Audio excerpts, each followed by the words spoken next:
So, good evening and welcome back to GB Boxing and Fighting Irish after a little bit of a break. So, tonight we're going to be looking forward to this weekend's action. There's a number of shows on, so I'm just going to get the pick of them from the guys and what their projections are for those fights. So, without further ado, we're going to kick it off and we're going to slightly bypass Friday night's fights because they're fairly much a given. But on Saturday and Sunday now we have a number of big fights, and first we'll head to the BT card in the O2 Arena. So that's Frank Warren Promotions, and which is headlined by Zach Parker and John Ryder. So guys, if you want to give me your thoughts on that card. Yeah, So I've got there's three fights that I've got any major kind of thoughts on. There's the Dennis McCann versus Joe Ham fight, which is on the undercard. We have Hamza Shiraz for the vacant middleweight title against River Wilson Bent, and obviously Zach Parker versus John Ryder. I'll very quickly go through. Dennis McCann is one of those prospects who you can see there's a lot there to work with. But like a couple of the other prospects, he hasn't stepped up or continued to develop in the way that I'd kind of, not necessarily that I'd hoped, but the way we would expected. And he plays with his food, which is something that does my head in, as does Hamza Shiraz. So what really set Shiraz apart when he was kind of coming through was he was flattening everybody, as you do if you're good enough at that level. And then the last couple of fights, he's been showing his clearly levels above and then not turning the screw, which is kind of what we've been looking for. I expect Joe Ham's no give for Dennis McCann. I expect him to get the job done, probably on points, okay? But I think that'll be a reasonably difficult night's work. I expect Shiraz to get the win as well, but he's going to have to really kick on because he's now one of those fighters who's surprisingly well ranked. I mean, it's the WBO, so he's well ranked there. But we're now looking at he's going to have to start fighting some people. For the main event, I'd have picked John Ryder fairly comfortably in this a while ago. But Zach Parker has really stepped up in his last few fights. I saw Zach Parker on the undercard of Josh Taylor's Super Series years ago. And it was quite a hard watch. I found Zach quite at that particular night. It was fairly dull. He picked his shots well, but he never kind of went through the gears. I'm still probably going to pick John Ryder. Inactivity is the big thing there, but I think he's got the better performances, the better wins at the higher level. And is he coming off the win over Danny Jacobs? So my pick there will be John Ryder on points. Cool. So what have you got on those ones, Luke? Yeah, with Dennis McCann, like you say, Adam, he is an interesting one. I think ceiling wise, he's got the highest ceiling out of all the Frank Warren fighters. You know, 21, he can go all the way. He's part of that iBox gym, and I found with that gym so far, they're great at getting lads to a certain area, but then they move on. Yeah. And I think he may be at that time in his career where he has to move on in order to step it up and move up the levels. He's clearly got the goods physically. He's big for his weight. He's going to grow. He's not going to stay there forever. And he picks his shots well and he's awkward. But like you say, he does play with his food. And I don't think he's got that man strength yet. And he might not be punching quite as hard as he might be when he moves up the weights too. So, yeah, I think he's going to win on points. But it won't be all his own way. You know, he have to work for it. And then for Shiraz, starting off his career, I think size was his biggest advantage at 154.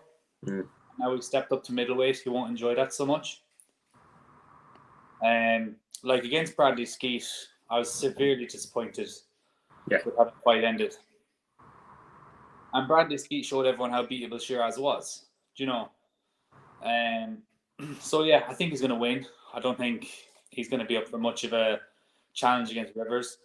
But as he steps up, I think he'll get found out. But on the weekend, he will win. It's funny with John Ryder because after the Callum Smith fight, I was all for him and saying, "Oh, I thought he'd done enough. It was a close fight, but I thought he edged it." And then against Jacobs, it was a different kettle of fish. I thought Jacobs won, and he got the decision that time. So he got his fortune. That was ready for him. It was his karma, so to speak, and it was his good karma because he missed out against Smith, but he got in my opinion, the wrong decision against Jacobs. But look, it is what it is. It's boxing. And I think he will beat Zach Parker. I think he's been at this level a lot longer.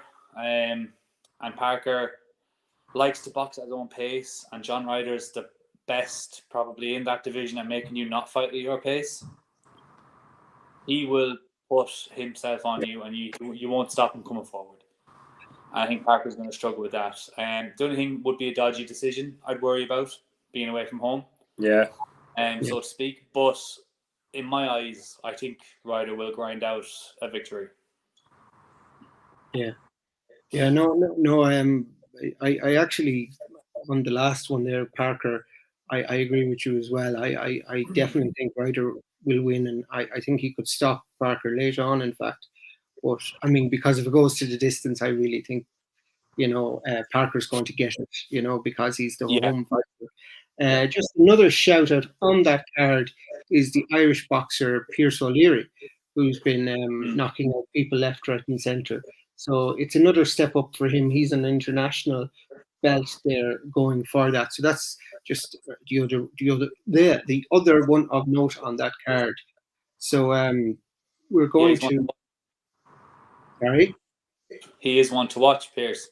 Absolutely, and he's a knockout big bang puncher as is his nickname. So he's fun to watch for the fans as well. So we moved then from Greenwich over to Wembley Arena, where we have the Matchroom DAZN show, headlined by Wardley and Gorman. So whoever wants to take that first can. I think that's Dillian White headlining versus Jermaine Franklin. Oh, sorry, did I drop off? Man. Yeah. On another night, though, that could have been a headliner. There's no doubt about it. It's a good fight. It is a good fight. I think by my filtering process, I've after knocked off that top fight, but there you go. Because I'm trying to get all the fights into it.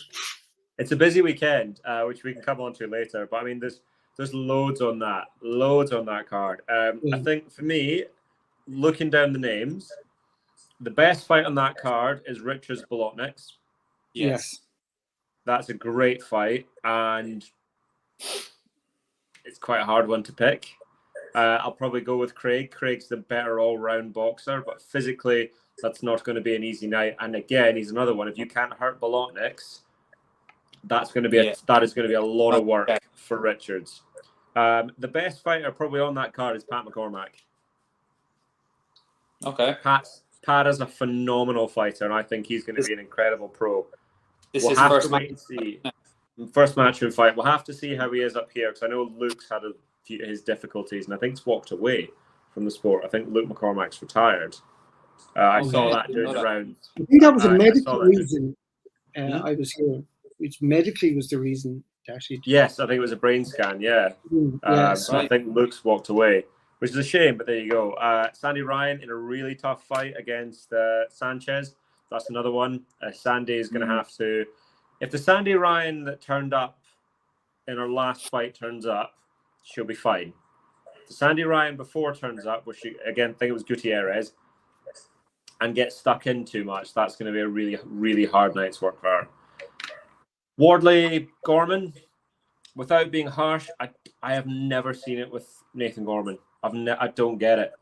Maybe you guys can enlighten me on that. I don't know if it's maybe his friends.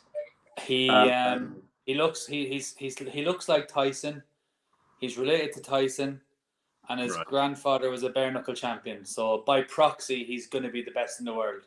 All right, okay. So he's another Fury kind of relative, Yeah, he's athletic for the size of him, but that's about it. I've never. I don't want to be harsh on Nathan or anything like that, but the one time he fought anybody, it was Dubois, and it just didn't go for him. And I know he's had a lot of personal issues, which is a real shame. But Fabio Wardley is a really good example of why people that come through white collar shouldn't be sniffed at. He's a really good athlete and has developed really well. Like, he's stuck his work in as the strength and conditioning, because he's not necessarily the largest heavyweight. But I think he'll stop Gorman for this one. And there's a lot of really, really good fights at kind of domestic level for Wardley. You know, you've got Chev Clark. No, sorry, we've got Chev Clark, slow down on there. We've got Fraser Clark. We have Solomon Dakers. There's loads of guys in and around that level that I'd like to see Wardley in with. And then we have Dillian White against Jermaine Franklin. I think Dillian White is pretty clearly on the slide. But I'm very intrigued to see what Buddy McGirt does. So Buddy McGirt has made almost a career in his training as improving fighters who you thought were done. Like Gatti, when he went to Ward, I'm sure everyone thought was done. That's what the commentary says in the classic fights. And Buddy McGirt turned him into a world champion again. So I'm really excited to see. I've seen a bit of Jermaine Franklin. I'm not impressed, particularly. He looks like a big American lump. And I expect Dillian White to stop him. And that's exactly what they're going for here, because this whole card is designed for one thing and one thing only. It is a warm-up for Joshua White 2. That's where this is going. That's what this card is for. And I expect Dillian to knock him out. This is the card I'll watch of the two.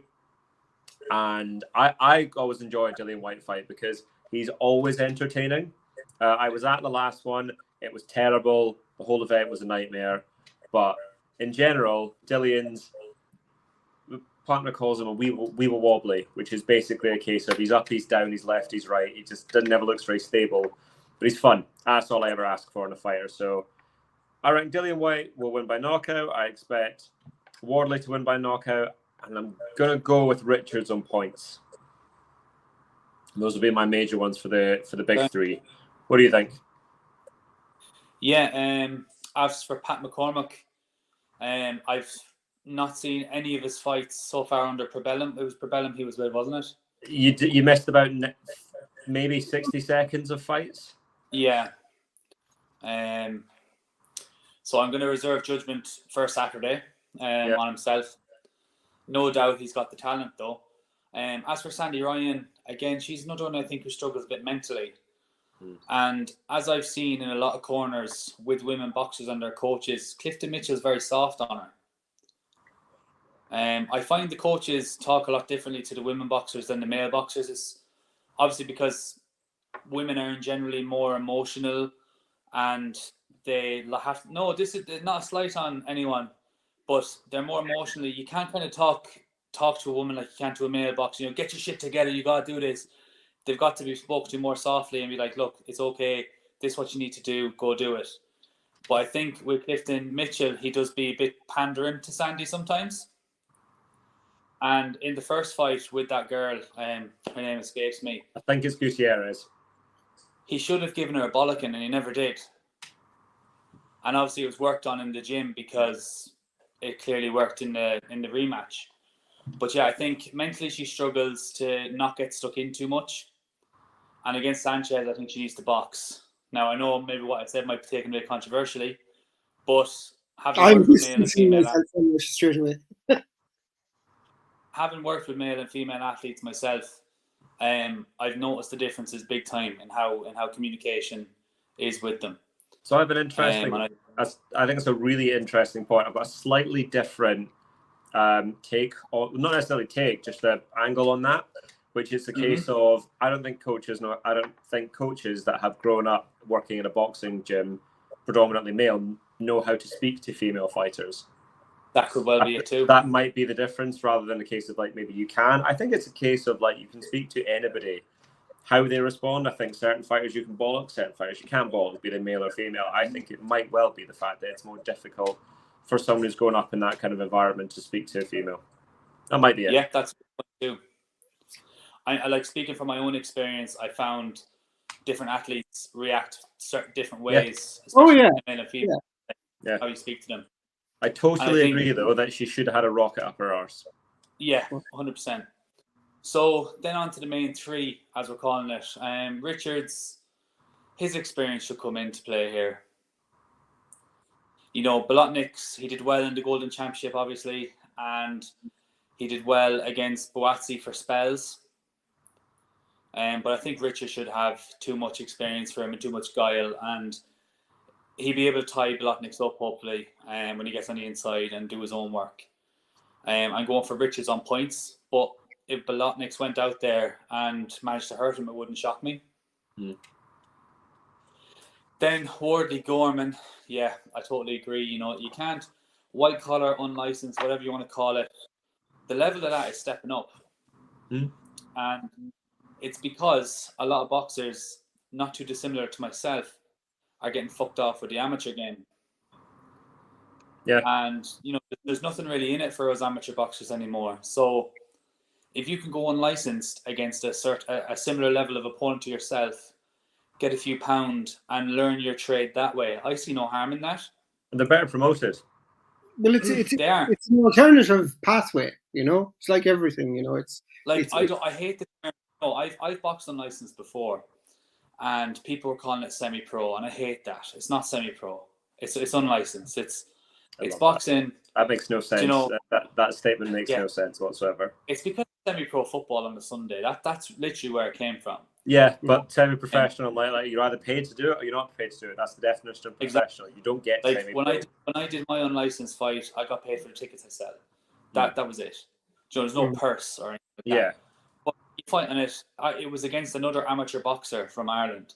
Like, you know, it was basically a club show, but unlicensed. So it is what it is, and I'm not against it. And you know, Fabio has proven you can still come up the ranks through that. So fair play to him. Now, as for Gorman, you know, he did have that hype around him. And for that fight against Dubois, I remember very vividly, I was sat in McDonald's in Times Square using their Wi-Fi so I could watch it. There you go. So I'm it's surprised lovely. they haven't restricted streaming, but there you go. Yeah, it was a beautiful summer's day in the middle of Manhattan, and I was watching that at 5 o'clock in the evening. It was great. That's all right. That's not bad at all. No, it was brilliant. And it got me to thinking. wouldn't I hadn't even finished my McFlurry before Dubois finished it.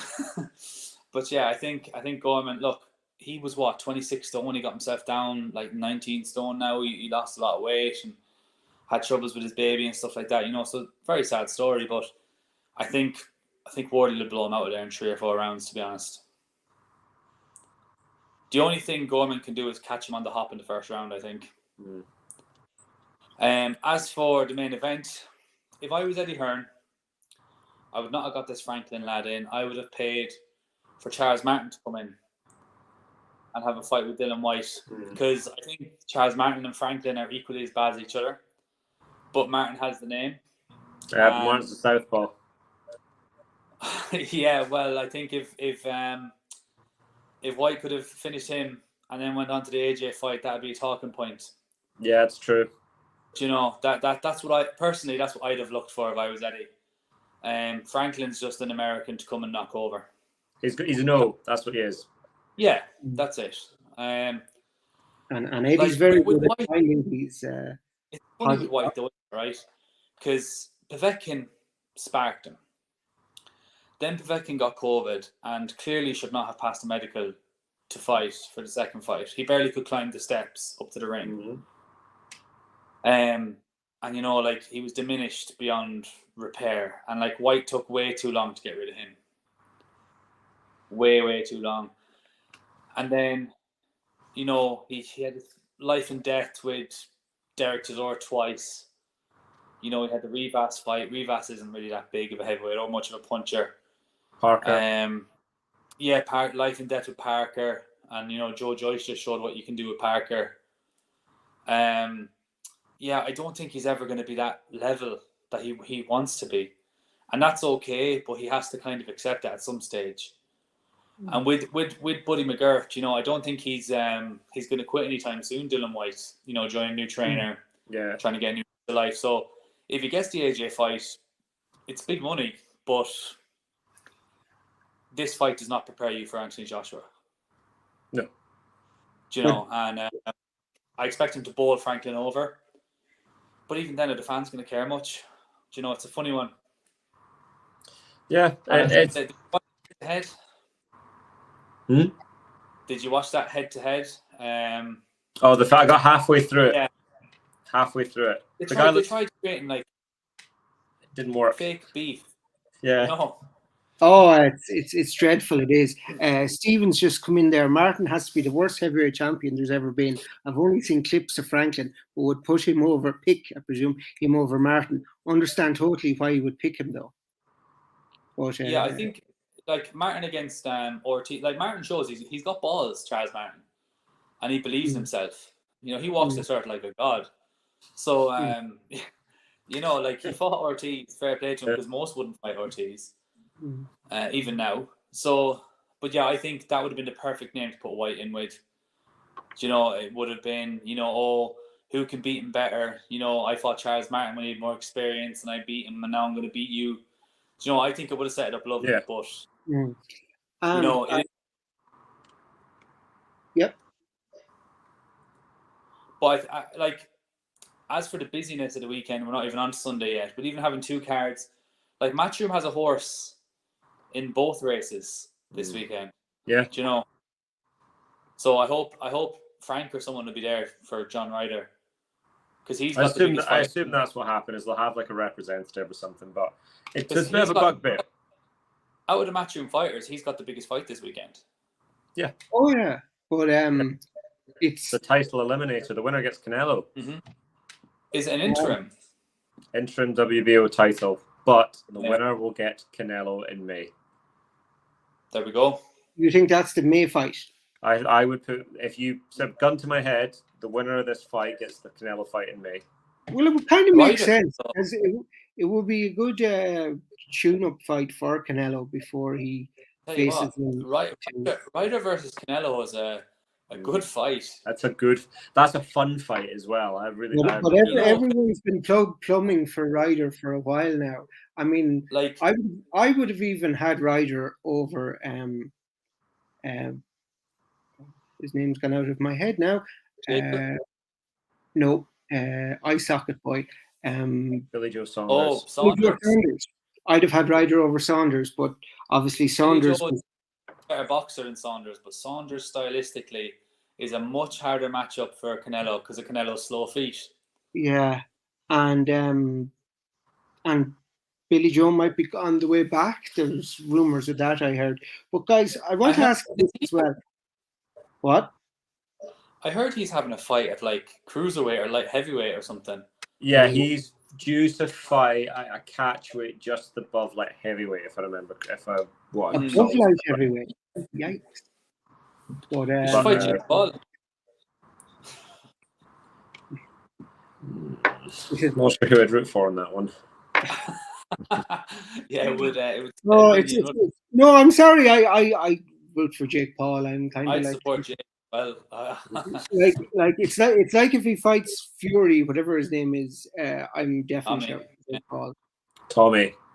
Oh my God, that last thing he did was dreadful. Like, I'm sure, Big John's as strong as three men. Like this is turning out. That was great. That was just a unified sigh there. Yeah, that's terrible. Joe, what should you say? A shame is, right? Peter Fury talks a reasonable degree of sense. Hughie Fury talks a reasonable degree of sense. That side of the family, it's utter nonsense.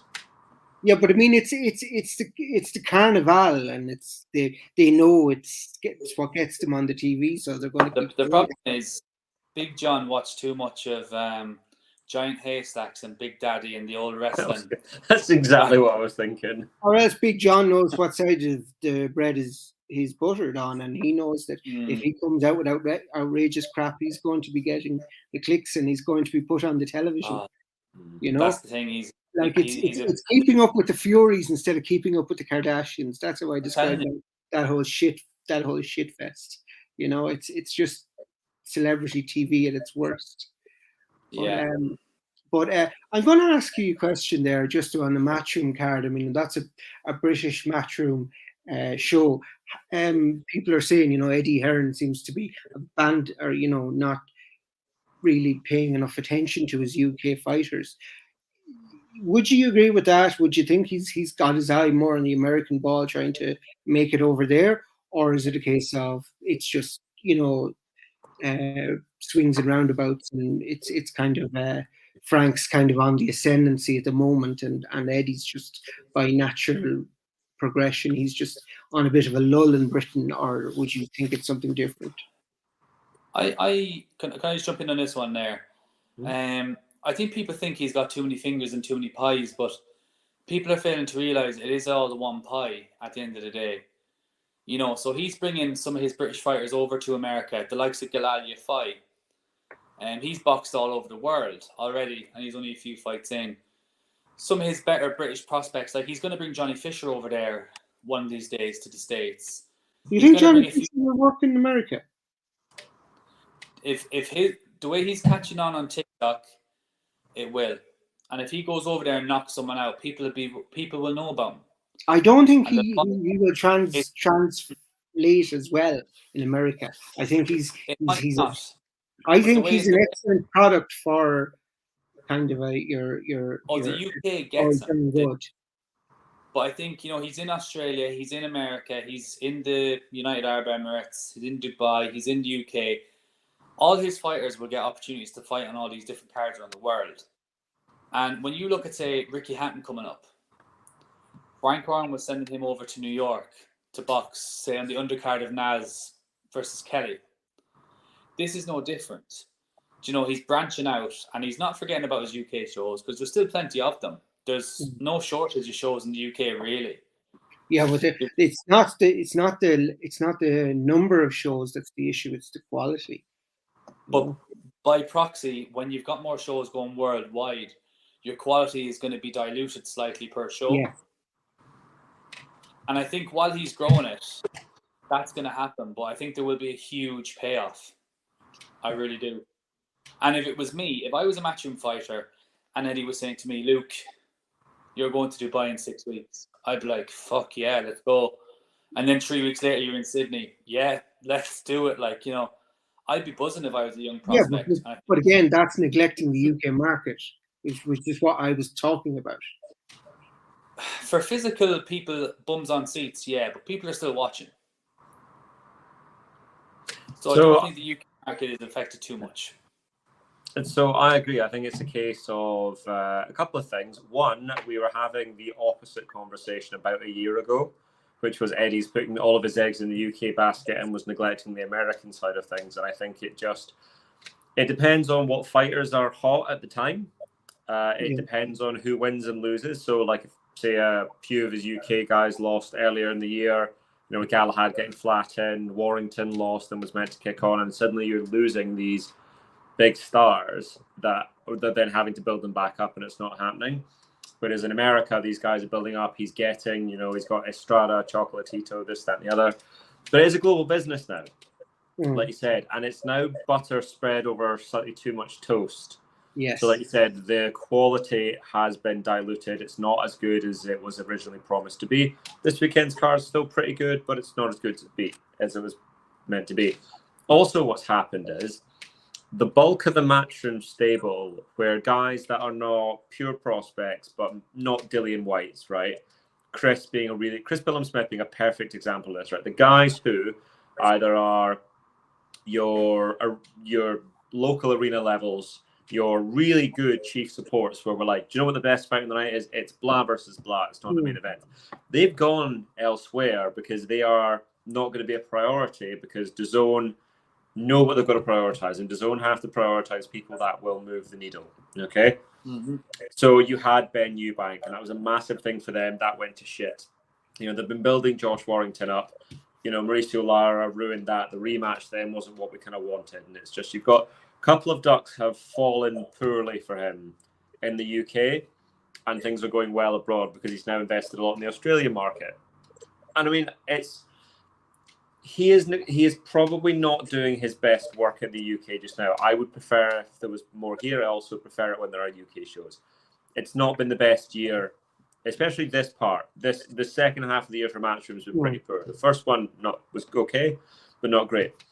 Boxer as competition have come in with Sky, and Sky make a difference. Sky over DAZN makes a difference. Okay.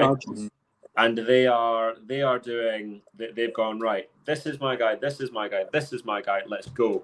And they're doing a good job of having regular shows that have one good fight on it. But generally speaking, the quality of the Boxer cards have been pretty poor. Yes. Frank's not going anywhere. Frank has some really good fighters on his stable, and the shows appear every now and again. But Frank had no fights for 4 months earlier in this year. Frank's first card was in April, but because of who Eddie is, and because Eddie is the biggest name in British boxing, outside of Fury and Joshua, he's going to get a lot of stick. Some of it is deserved. Some of it he doesn't. He gets the slightly raw end of the deal than, say, Ben Shalom does. But that's what you get for kind of being the man. It's a lot more complicated than that. But if you're asking me, have I been disappointed by DAZN's UK product in the second half of this year? The answer is yes. I think as well, when you speak to Americans or even Australians now, we've been so spoiled. We have been so spoiled. And now they're starting to get spoiled a little bit themselves. Like, say, for example, when there's a big fight on here in the UK or Ireland, if you put it on, say, in the morning, right, and an American had to stay up and watch it, it wouldn't happen. Mm-hmm. Whereas you see it moaning all the time. The moaning all the time online. Yeah, but they are an exceptionally larger market than the UK. Yeah, like look at the double headers. Like, we've had, like, say, a big fight night here, double headed with a big fight in Las Vegas, and we'll happily stay up and watch it. So it's the demographic as well. That's what you've grown up with. We've grown up staying up late to watch the fights in the States. Yeah, Frank Warren is actually a man that's very good at that. Now, I know he has a tie-in with... Could you imagine, just for a scenario here, could you imagine, right, say Spence Crawford gets made, right? Say it's been made for December, right? The Americans are happy to pay $99 for that pay-per-view. Could you imagine trying to charge us 99 quid for something? I mean, that would be hilarious. Well, it just. Have you seen the price of Fury Chisora? Yeah, was it 25 quid? 27. 27. So over here, that would be 35. Is it? For Ireland. Yeah. I mean, I'm not paying it. I refuse to watch it. I don't even think I'm going to watch it. I don't even think it, because if I watch it, I'm going to close my eyes and I'm going to imagine how it goes, and I'll probably be right. Yeah, exactly. I'm going to manifest it, and it'll be fine. Yeah. And I will watch Dubois, and I'll probably end up watching Fury Chisora, but it's not good enough, and it's crap. Speaking of Dubois, you wouldn't have minded seeing him in with Franklin. Yeah, well, I wouldn't have minded seeing Dubois in with White. I'd have rather have seen White fight Dubois, because that's one of those fights that makes a lot of sense. It was on the table, but obviously Eddie's dangled the Joshua card. Yeah. You're not going to turn that away. But with Daniel Dubois' secondary WBA title, that's White's ticket back to the big time. Because otherwise he's got to go through some pretty tough fights that, he'll back himself to win, but he's got a lot of miles in the clock. We'll see how this Buddy McGirt thing works out, but he looked dreadful against Tyson. We'll just kind of wait and see. But dangerous southpaw. That's exactly it. There's quite a few of those, and we'll see how it goes. But I wanted the Dubois White fight. Yeah, I'd have loved it. Yeah, I'd have loved that.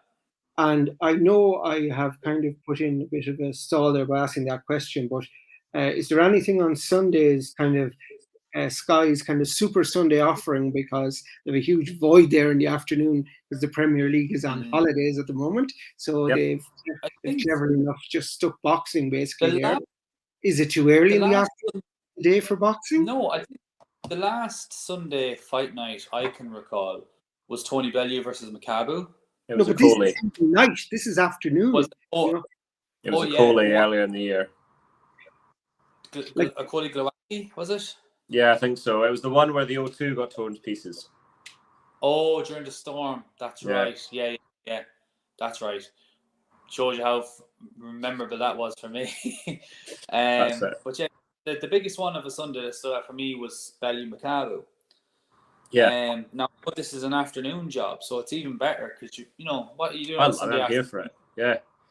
So since you're actually preferring it in the afternoon, you think boxing will work in the afternoon? No, Yeah, not as a live event. I don't. On the telly, though, it will. On the telly for us, brilliant, absolutely brilliant. I Yeah. don't think it's. I think in practice and in person, no, I don't think it works as No, live. event. it's strange. It's in Ali Pali, isn't it? I think so. Yeah, it just says London on what I've got up here, so I assume it's in the alley. Yeah, Alexandra Palace. Yeah, that's it is in 3,000. Ali Palace. They'll get 3,000 in there. Yeah, so that's fine because that'll do fine. I do you know think. what? Sorry. Go on. No, go on. This card's a bit sad because the fight I was really, really looking forward to is already ended in a fairly sad way, which is Mikhail Lawal versus Dion Juma. Yeah. Juma's had to retire. The Rena's gone again, and it was awful. Now, do you guys listen to Toe to Toe? No, not enough. It's a good podcast. It's a very good podcast, and big up Andy Scott, who does a wonderful job on it. But they had Juma on with his manager / trainer Gabby Logan, and it was funny because they were like, we're going to try and be impartial, and then failed immediately. But Juma's story is like really legitimately tough with the kind of eye stuff and what he had to go through. And Juma beat Billam twice in the amateurs.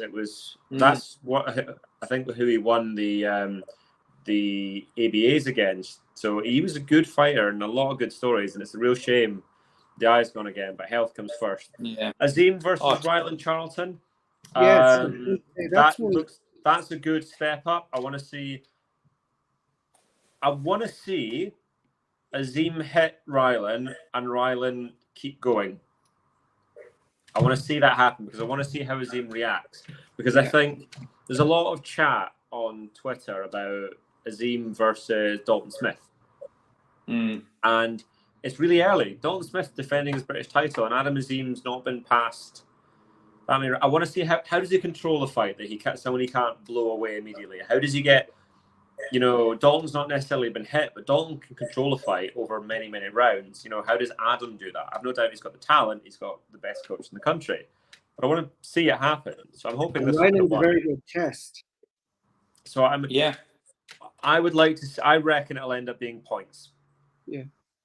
For Azim, I reckon Charlton's a tough bastard, and I think he'll probably get through some hairy bits early on, and that's what I'm looking forward to. I think Charlton is one of the most likable men in the sport in Britain. And I also want to know how he keeps in shape as he does. Yeah. Because he must have freaky genetics, because his job is a tiring job as a chef. Yeah. And, to get the gym in and keep that kind of physique is just ridiculous. Yeah. And, he put a stop to that Joe Laws hype train. Pretty savagely, and he shows when he gets in the ring, once that bell goes, he switches on. And I think it's going to be interesting for Azim to have someone in with someone who's trying to win. Yeah. I think Charlton, he's quite crude, but he's also effective in what he does. In the boxer tournament, 3 rounds just wasn't enough for him. Is this a 6 or 8 rounder? This is down as a 10 rounder. No, that's the wrong one. Sorry, that's wrong. It's a 10 rounder. 10 rounder. Oh, because Oxrec don't have down how many rounds it is. So you guys go. Someone like Charlton who needs to get going versus someone like Azim who is on a greyhound, he's out with the trap straight away. Yeah. It's going to be really interesting. The first 2 rounds are going to tell a lot. And if Charlton can weather the storm, that's what we want to see. That's what we want to see. Because Charlton put, the name escapes me, the Albanian down. When he fought him. Marku. He put Florian Marku down. I think it was Davies was the Scouser, and he really put it on him towards the end. Yeah. nobody's had an easy night with Charlton. And that's with Charlton at welterweight where he shouldn't be. Yeah. So it's impressive. And like when you're as fit as Charlton is, you can take punishment. He's solid, stocky, traps for days. So really, when you're fit, fitness is such a key to taking hits. Yeah. Like if you're unfit and you get hit, it takes out you so much. But it kills if you're you. fit and Yeah. you're all right. So this card also has the strangest bit of not necessarily career choice, but a very weird fight I didn't expect, which is Lerone Richards versus Zach Chelli, which is I mean it's an interesting fight on paper. Lerone relinquishing his IBO, stepping down to what is effectively English title level. Zach Chelli always gives his best, but Lerone is a really, really good fighter who doesn't punch. And round one of Lerone Richards' fights, unfortunately, looks like the next 9. I can't watch Lerone, which I feel really bad saying because he's a lovely guy and a really good boxer. But I can't. I really struggle with Lerone's fights. It's the same thing again. Yeah. It's like when you play a video game and you can just spam the same buttons. Yeah. That's what it is. That's what it is. He's really good. Like he is really, really good. But I wanted quite the jump to go from Zach Chelli. I wanted him to fight Benavidez because I'm like, that'll make him work. With Richards, there's going to come a day. It might not be this weekend, but it'll come a day soon where he can no longer make 168. Yeah, and he's got to go up, and that style is not going to work at light heavy. No, because he won't. Yeah, it's one of those ones where I really hope he gets a shot there, but it's. I mean, I only see Lerone Richards winning on points against Chelli. I just want to see if he has a bit of dog in him. Yeah, that's all I want. Can he bite down on the and have a go? To his credit, he's never had to show it. No. He's been a million miles better than everybody else. And the Gongora win? Gongora, yeah. And Gongora, he was an unknown article, really, because he had good wins. And then people said, is he world level, is he not? And we found out against Richards, IBO, it is what it is. Yeah. But it was a good win for Richards. But he is hard to watch, even myself. And yourself, Adam, who are boxing purists, I think. Yeah. It's still tough to watch because he's got no spite in him. Yeah, it's boom, boom. And yeah, it's hard. It's like it reminds me a lot of watching Rigondeaux without the spite in the punch. Yeah, Rigondeaux would fuck you up though if he could. That's the difference. Yeah, and that was the difference. Was it Paul Butler whose face was like... Yeah, it broke his jaw. Or it was Jazza Dickens. It was Jazza Dickens. Oh, Dickens, yes. It was Dickens. But yeah, that was... So there's a lot kind of going forward. So that's the end of the weekend then. By the way, I would recommend, if you don't, Dan Raphael does a email link thing. And part of the ridiculous stuff that Dan does, he has the boxing schedule. So if you ever don't know what a fight is, rather than going on BoxRec, Dan has absolutely everything, and it goes one after the other from everywhere. So I would really recommend that. I think I was subscribed to that for a while, but it was just too much, so I had to. Yes, I have muted on Twitter. I just he just annoyed me for long, so I just muted him. That is a really good interviewer. He's just the worst person I've ever seen at scoring a fight. Yeah, dreadful. So, and anything else then that you'd like to kind of mention about the weekend? Bivol is really good. I'm just going to say that. Brilliant. That was fantastic. I was so impressed. And big up Chantel Cameron. Made McCaskill look dreadful. Absolutely dreadful. Yeah, I would have wished now Rick Ramos would have had that debate with me. Yes. But look, what can you do? But Bivol, out of it, like Beterbiev is my favorite light heavyweight right now. Yes. But if I could spar with any of them, it'd be Bivol. You'd learn so much on him. Oh yeah, Bivol is technically the best boxer. Fabulous. His feet, his hands, his right hand is beautiful. Like it's so straight. Like I used to love Mikey Garcia's right hand. Mikey Garcia threw Yeah. a perfect one right down the line. Bivol is that good. It's beautiful. No, like if there was the ABCs of how to box perfectly, it would be Bivol. He's the Soviet school of boxing. Yeah. Oh, Best. yeah, he Yeah. but Bivol Beterbiev would be an interesting fight, and I've seen a lot of people now go back to Bivol on it from his last few performances. I mean, that's people on Twitter. That's welcome to the internet. Well, Twitter's as bad as Twitter was, it's a million times worse now. And the world is just very, very. I'm going to say slowly, very, very quickly getting worse and worse and worse. Let's call a spade here, though. Canelo's not a light heavyweight, and he never should have been in the ring. No, and Canelo, but that's the thing. It's, Canelo should be at 168, and I want to see Canelo fight at 168. If that fight against Ryder or Zach Parker winner gets made, and he comes to the UK, I'll go. I want to go see Canelo. I'll make the trip down. Yeah. But that'd be a no-brainer. I want to see Bivol fight Beterbiev. That's the fight I want to see. Yes, exactly. You don't need Canelo up there. I don't need the rest of this. It's like this bloody Spence Crawford thing, right? And I don't care what you think of if Crawford balls up the negotiation. If we were getting Thurman all along, I don't want to see Keith Thurman versus Errol Spence unless that fight is in 2018, right? I'm not interested. I don't want to see Crawford versus Avanesian, even though I think that's actually going to be quite a good fight to watch. I think Crawford will knock him. out, but I think it'll be fun. I don't want to see that. Avanesian is so much better than he gets credit for. He gets hate online, and I'm like, you haven't watched him recently. I don't expect him to beat Crawford, but he's improved. The first time I watched him was when he boxed Shane Mosley. I thought to myself, geez, he's actually pretty good. Like, I never heard this before. He's decent. How far can he go? And he got to a certain stage, and that was his level. Yeah. But against Kelly, he showed how good he was, and or did he show Crawford? As good Crawford, I rate Crawford the best on the planet. You know this.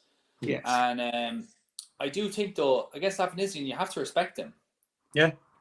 Do you can't just go and say, "Oh, Crawford will walk through him," because no one at 147 is walking through Avanesian.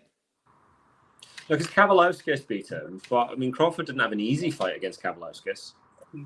No, but Crawford, as much as I love him, he made that fight hard on himself. He did, yes. But I'm okay with it because I really enjoy watching that fight back. Me too. Great fight to watch. Really, really good fun fight. But there's 3 fights for me, and it goes in this order. It goes Spence Crawford. Yep. I say Spence Crawford because technically Spence is the A side. Then it's Bivol Beterbiev. Yes. And it's Fury. And sorry, what did you say there? I misheard what you said. I didn't hear the start. Fury number 3. Usyk Fury. Oh, very good. And the only reason that's number 3 for me is because I think Fury is going to drag his heels on getting that made. But sure, of course he is. He's been absolutely ragging Usyk and dismissing it as nonsense. Who's Usyk? No one knows who Usyk is. He's a foreigner. No one knows him. Yeah.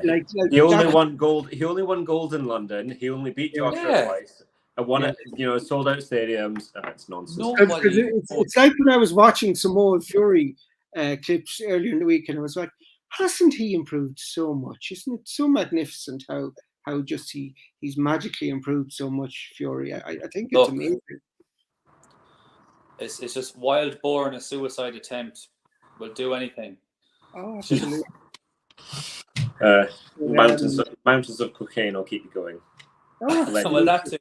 Yeah. That too. Is that allegedly, or did he fail for that? Oh, well, I mean, it was in his system, but it was off. What's it called? Oh, it wasn't during competition.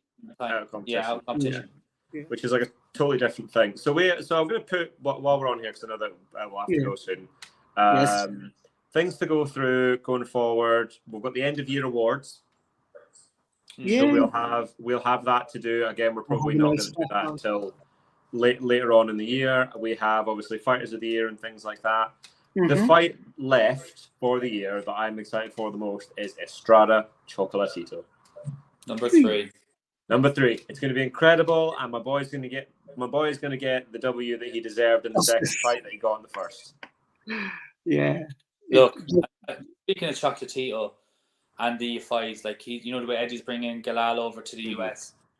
When he brought Cal over to fight Chocolatito, Cal lost no stock in my eyes. Yeah. But in the Americans' eyes, he's a nobody now. Do you know what he did lose? He got Golovkin. I think Chocolatito beat the career out of him that night.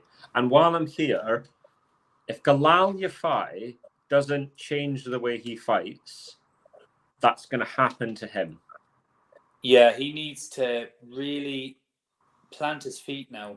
Yeah, and sharpen up.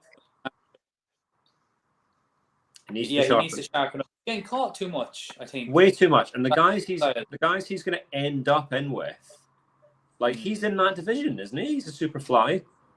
Yeah, he is. Yeah. But you can't be walking straight towards Estrada, Chocolatito, Bam, Nakatani, Rodriguez, Ioka. That's absolute madness. Another thing with Galal is he similar to a Fury where he fights better the better he fights. Probably. I hope because so he legitimately excites on every single fight of his at the Olympics, and he legitimately won that gold medal. Yeah, he did. He wasn't given it. Like, he legitimately won those fights, and really good fight at the Olympics. And it was just bizarre that he appears to have taken a very brief step backwards as a pro. Look, the transition is never guaranteed, though. Yeah. I see there Stephen says Bivol and Beterbiev are two of the best he's seen at light heavyweight. And this fight has to happen next year. It would be wonderful if it happened next year. Totally agree, Stephen. Totally agree. We've had this discussion, the best that we think at the weights. I think in 5 years' time, 10 years' time, we could be saying Bivol and Beterbiev are some of the best of them. Yeah.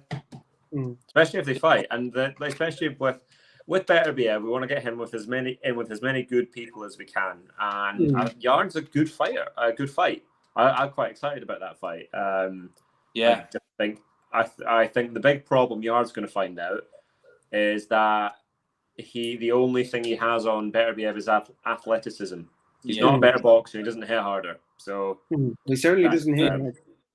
The thing is, Yard needs to jump on Beterbiev, and that could be the worst thing he ever does. But it's his shot. It's you got to bet. I think Barry Jones said Barry Jones said on ID Boxing was you got to bet on yourself. You do, yeah. And that's what he's got to do there. Because that's the one thing Beterbiev is his chin is not suspect, but it's not Golovkin's. I think with Beterbiev, Callum Johnson, all the best in retirement, by the way, to Callum Johnson. Yeah.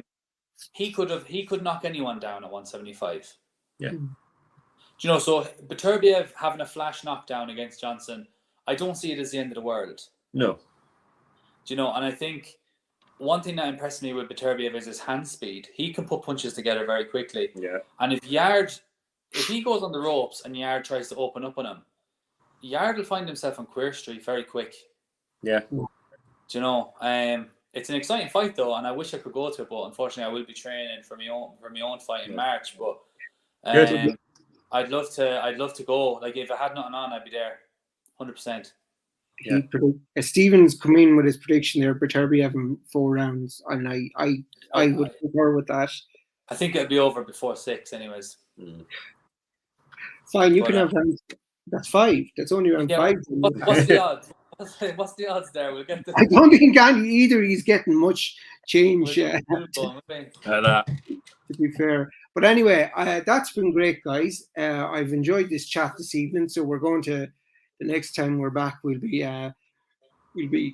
looking probably more forward again to. Great to be back, and glad to have yourself back in as well. Oh yeah, back, buddy. And I am going to get my hair cut. I just doing the whole. What's his name? You're not doing the mullet, no? No, not a mullet. My nephew has a mullet, and he's so proud of it. But I wouldn't have the patience. Oh well, yeah. But anyway, let them on. I think it's a young man's game. That's it. So we'll be back next week or the week after, but hopefully next week. Just looking at things, and if hopefully Michael's with us, if we haven't lost him to the foreign game, well, I suppose they're all foreign games. France is just will Wales still be in it this time next week? Yes. I think that 1-1 draw keeps them in it for another week, doesn't it? Okay. Because England have kind of very likely to top the group now, so it's who finished second, and I think Wales are more likely to get a result against England because of the derby factor than USA would. So that's why I actually think Wales are in a more prime position to finish second, because they're more likely to just get more up for the England match than USA. Neither of them are gonna get too well on after that, I don't think. But sure, look. Well, I don't think anyone in that group will get too far on. They'll do better than Ireland is doing, Enda, so we can't say too much. And Scotland. So I've been very quiet. I've said nothing. But the team that I backed, well, not financially, thank God, got beaten by Saudi Arabia, and fairly, I would agree, because I thought Argentina got a very soft penalty. I saw the argument with Roy Keane and Graham Souness about the penalty. Oh, was that over the penalty? Yeah. I've seen none of this. I have not watched enough of this World Cup. I'm not paying. Like I say, the World Cup to me, I think, is a disgrace going ahead where it is. Well, it is, and they're falling over themselves to kind of apologising, not apologising. They were going to take a stand, but they might get a yellow card, so they won't. And you're thinking back to all those famous athletes that took a stand against the man, and even Iran. Iran took more of a stand by not singing their anthem. They had virtual fans ready for the matches just in case no one showed up. So that shows you they knew themselves it was risky. Well, the virtual fans are filling the stadiums. That's it. We'll leave that show. Oh, France have now got 5. Or else that's the highlights. Sorry, that's the highlights. Anyway, right, guys, take care, and we will talk again. Good luck. Good luck, Wales, by the way. If Michael's watching, we are backing Wales. Yes. Get through the next round, that's all. Okay, take care, Slán. Yeah.